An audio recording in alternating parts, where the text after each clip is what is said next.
Welcome to the Highly Sensitive Person Podcast, a twice-monthly podcast for people who experience the world intensely. Join me on a journey of acceptance of our highly sensitive person traits. Welcome to episode 68 of the Highly Sensitive Person Podcast. I'm your host, Kelly, and this is the 2-year anniversary of this podcast. I just realized this the other day, and it's hard to believe. Anyway, today's topic is realizations that I've had about myself since learning about high sensitivity. The reason I want to talk about this is because sometimes when people learn about high sensitivity or introversion or extroversion or any personality traits, they wonder, what does it matter? So you realize you're an HSP. Why is that important? How does that knowledge change your life? But oh boy, it does, right? I think many of us had that aha moment when learning about high sensitivity and realizing how it described us perfectly. I mean, I get emails and comments all the time from people saying that their life was changed when they discovered that highly sensitive people were a thing. It seems like the main thing we HSPs realized most of all is that we aren't wrong or weird. We're normal. Since learning about HSPs a few years ago, I've come a long way too. And I wanted to share with you some of the main things that I've come to realize in hopes that maybe you can realize ways this knowledge has affected you too. So, realization number 1 is that my intuition is valuable and I should trust myself more. So first of all, what is intuition? It's something you know or consider from instinctive feeling rather than conscious reasoning. I grew up believing in facts and research and thinking that arbitrary feelings like instinct or intuition were worthless. When my intuition told me something, I ignored it. I thought, why would I trust this unexplainable feeling? How do I know this is correct or valid? I honestly thought that intuition, at least mine, should be ignored. It's not real or logical, it's useless. This really was what I believed for most of my life. Now I know that this is wrong and sad. Intuition is more than just random feelings. They are feelings that come about due to the massive amount of processing as HSPs that we have already done throughout our lives. We pick up on tiny details, body language, tone of voice, and the way things are put together. We relate things we've experienced to other things and make connections that may lead us to intuition about something else. Our intuition isn't always an arbitrary guess. It's, in a way, an educated estimate of how we think the future will play out. Now, when I feel my intuition telling me something, I actually listen, and I'm not ashamed of it anymore. I think back to the hundreds of times I had a feeling about something and I just pushed it down. But then my intuition ended up being correct. I can't always explain why I feel the way I do, but I trust that there might be something valuable in those feelings. Realization number 2 is to be gentle with myself. If a friend or family member made some kind of mistake, let's say they said something embarrassing at a party, would you berate them and tell them how stupid they are over and over for days? Of course not. So why do we do this to ourselves? When I'm upset at myself about something and I want to mentally yell at myself, I remind myself of this, that I wouldn't chastise another person for the same mistake. I would be understanding, supportive, and gentle. We all make mistakes. We all say and do dumb things sometimes. We all fail. Be gentle to yourself. The other day I was at dinner with some new friends and I said something that totally came out differently than I thought it would. And when I got home, I was mad at myself and wondered if those friends were thinking about what a jerk I was for the thing I said. And I just reminded myself, it's over now. I can't do anything about it. We all make mistakes and they probably didn't even notice it. And even if they did notice it, well, they'll get over it. It's nice to not yell at myself anymore.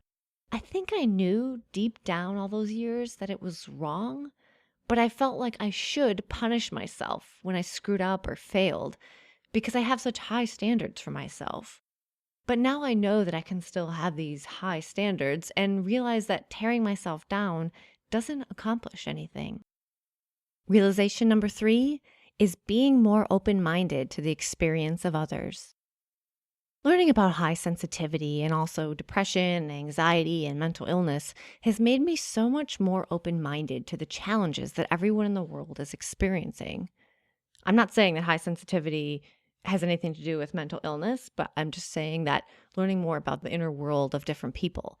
And I know that people have physical challenges and ailments, but I just didn't think about mental health struggles or things like addiction and lasting issues from abuse or trauma. Our unique life experiences have given us all different, specific tools to deal with the world. Not only has everyone had a different life experience in the past and right now, they're also dealing with life with the tools that they have and their unique mentality. Something that may be easy for one person to deal with may be difficult for another. We're all trying to do the best we can with the tools we have. Realization number 4. Self-care is important and necessary. Before I had insomnia and digestive issues, if I heard the phrase self-care, I would think that it was not for me. I didn't need it. It sounded kind of woo-woo, so to speak. I didn't buy into alternative therapies or meditation or essential oils or whatever. It even seemed extravagant to me, like, who has time to slow down and relax and do nothing? I have things I gotta get done. I even thought people who did that stuff were kind of weak or weak-minded, and I thought they were wasting their money on all that stuff. I'm embarrassed to admit all of that now. Now I know that stuff like stress and anxiety will manifest itself physically if you don't take care of yourself. And yes, exercise and eating well are super important, but mental self-care is also a thing that needs attention. I didn't realize that before. Even if you think you're totally fine dealing with a lot of stress now, and maybe you might be for years, but at some point it might show up somehow. Once I started having trouble sleeping, which was brought on by anxiety, I had to learn about self-care real quick. I had sort of tried meditation before, but I didn't really understand it and necessarily believe in it. And now I think meditation is one of the things that has helped with my insomnia the most. It's incredible. And when I have insomnia, I have to follow a lot of rules if I want to be able to sleep. I have to stop working at a certain time, stop looking at screens, focus on being calm and relaxed, make a list of all the things I did that day and then a list of what I need to do tomorrow, and meditate. Who'd have ever thought that the simple act of sleeping would need to be precluded by so much work? I now realize that self-care is important and real. Different things work for different people, and some people need more than others. Now, how is this related to high sensitivity, the realizing the importance of self-care, right? Well, it's just that learning about high sensitivity opened my mind to being more gentle with myself and accepting how I am, and that I can't change my nature. If I get overwhelmed more easily than someone else, that's just how it is, and I have to find a way to manage it.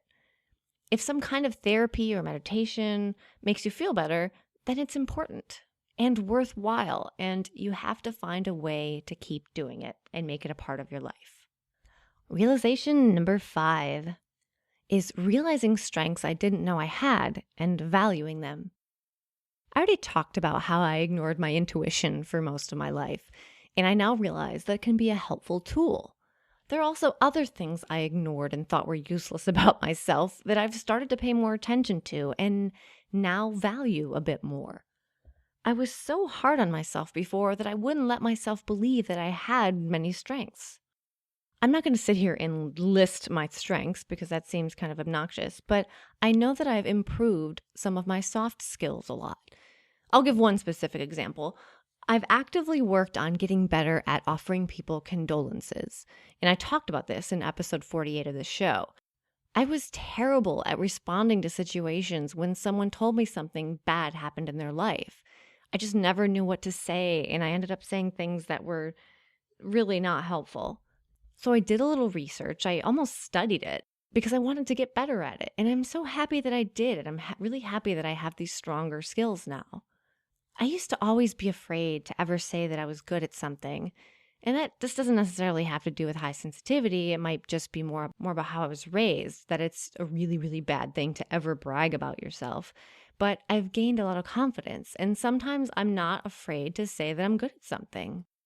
You might notice a theme going through a lot of these things I'm talking about today, and that theme is confidence. Realizing that being highly sensitive is okay gave me a lot more confidence about being myself without apology, which leads to my final realization, number 6. I don't have to apologize for being highly sensitive. Everyone knows what introversion is nowadays, and it's way more accepted to say you want to stay home and watch Netflix rather than go out to a bar, for example. When I was a lot younger, if you wanted to stay home instead of hanging out with friends, you were considered to be kind of a weird, nerdy loser, basically. And now it's totally normal and accepted. So you want to stay home? That's cool. Of course, high sensitivity is not nearly as known about as introversion, but along the same lines, instead of apologizing for how I am, I just am. I mean, maybe once in a while I might feel like I need to explain myself to someone a little, but regardless, I apologize less than I used to. Let me try to think of an example. And I'm just making this up, but let's say I was watching a movie or a documentary or something and it made me cry. In the past, I might say something like this to the people that I was with. Sorry, I'm so stupid. I always cry at movies. I know it's so dumb. Just ignore it. And nowadays, I might say something like, oh, I'm just really sensitive. That's it. Why would I be embarrassed or apologize for being touched by something? I've mentioned before that I like to take photos of flowers and that my Instagram is primarily flowers. It's just something I enjoy. They aren't professional photos or anything. I just like taking pictures of them with my phone. Before, when I'd see a beautiful flower while out on a walk, I might quietly appreciate it or say, that's pretty, while deep inside, I wanted to stop and absorb its beauty for a few seconds or a minute. I wanted to take pictures of it and know what kind of flower it was. Now I do that. I indulge myself. I let myself take photos and fully feel the joy of that flower's perfect beauty. So what? I enjoy it. If you think that's weird, I don't care. Maybe I feel kind of bad that you don't feel that joy. So that's my list, and I guess I'm kind of ending with some attitude there at the end. I asked you guys on my Facebook page about what realizations you've had since you've learned about high sensitivity, and here were some of your great responses. The discovery that being highly sensitive is okay and that I'm not alone has finally freed me from years of guilt and being belittled by others who label me negatively. It has set me on a new path where I'm starting to learn how to embrace my intense emotions, which comes easily, and cope with it because there's no running away from what is an essential part of me. This new journey isn't easy. There's so much to work on, but the realization that being a highly sensitive person is not a weakness that needs to be eliminated has already done so much good for my self-awareness and self-acceptance. I'm very, very, very happy about that development. Another response was, I've been noticing my battery levels more regularly and act accordingly before I'm completely drained. I talk openly to my friends about it and they're really respectful and interested in it. And here's one more response. I have opened up my horizons regarding various meditation and relaxation techniques, and I'm not afraid anymore of being myself. What realizations have you had since you've learned that you're a highly sensitive person? I would love to know what they are. Leave a comment on the webpage for this episode at highlysensitiveperson.net/episode 68. And before I go, I want to tell you guys something I mentioned a few times, and it's finally here. I'm really excited. It's the Highly Sensitive Person Entrepreneur Mastermind Group. If you have a business, you're self-employed, or you want to be self-employed, or you've taken some steps to become an entrepreneur or self-employed or a freelancer, then listen up. There's something you probably don't know about me. Along with this podcast and the HSP blog, I run another completely unrelated business and have 3 other freelance jobs. And I work from home, which can sometimes feel isolating and unstructured. The first mastermind group I participated in was a game changer. It helped me take action in my businesses and provided a built-in group of resourceful, friendly people to give me ideas, support, and validation. It felt good to offer my support to others too.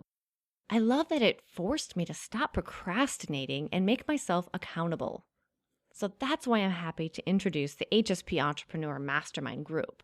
It's a group of HSPs who support each other in their professional goals in structured Google Hangouts, which are video conference calls.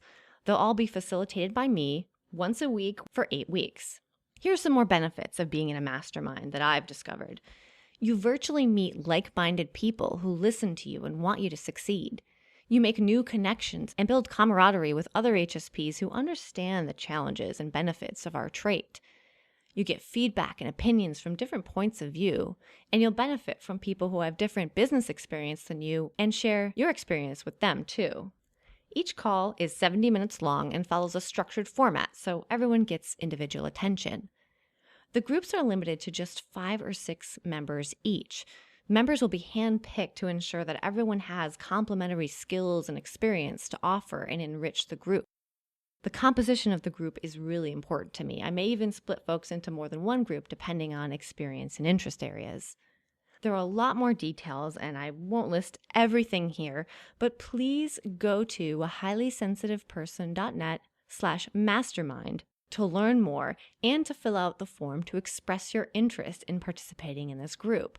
I really hope you'll check it out. It's highly-sensitiveperson.net/mastermind. And applications are only being accepted until Friday, August 26th, so don't wait.